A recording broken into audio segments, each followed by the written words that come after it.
غریب پانی پوری والا۔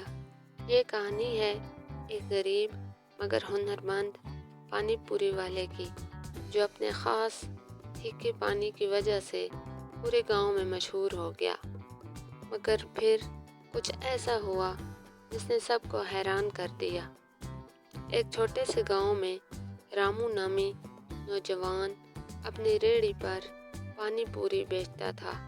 اس کے پاس زیادہ سامان تو نہ تھا، مگر اس کا تھیکا پانی ایسا مشہور تھا کہ لوگ دور دراز سے چکھنے آتے تھے۔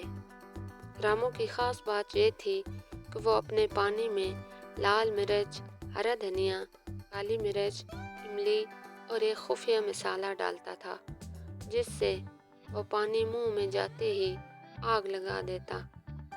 ایک دن گاؤں کی امیر اور غرور بھری عورت کامنی دیوی اپنی نوکرانی کے ساتھ آئی اور غرور سے بولی، ارے او لڑکے، سنا ہے تیرا پانی بڑا تھیکا ہے، مجھے کھلا، دیکھوں کتنا دم ہے۔ رامو نے مسکرا کر کہا، بی بی جی، تھیکا ہے، سنبھال کے کھانا۔ کامنی دیوی نے پہلی پوری منہ میں ڈالی اور جیسے ہی پانی اندر گیا، اس کی آنکھوں سے آنسو نکل آئے، ناک بہنے لگا اور زبان سے صرف یہی نکلا، آگ، یہ تو مرچوں کا سمندر ہے۔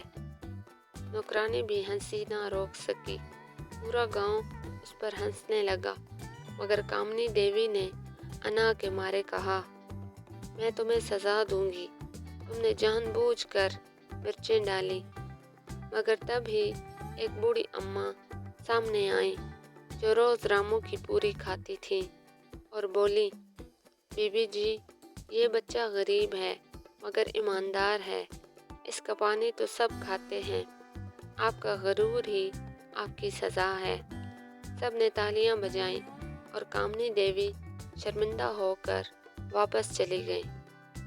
رامو کی ایمانداری، ہنر اور تھیکے پانی کی خوب تعریف ہوئی، اور اگلے دن گاؤں کا سردار خود پانی پوری کھانے آیا اور بولا، رامو، تمہارا پانی واقعی تھیکا ہے، ایمانداری سے بھرا ہے، اب میں تمہیں گاؤں کے چوراہے پر اپنی دکان لگانے کی اجازت دیتا ہوں۔ اس کہانی سے یہ سبق ملا کہ غرور ہمیشہ گراتا ہے اور سچائی اور ہنر ہمیشہ جیتتا ہے۔ اگر ویڈیو پسند آئی ہو تو ہمارے چینل کو سبسکرائب کریں اور اسی طرح کی جادوئی، اخلاقی اور لوک کہانیاں دیکھنے اور سننے کے لیے بیل آئیکن دبائیں۔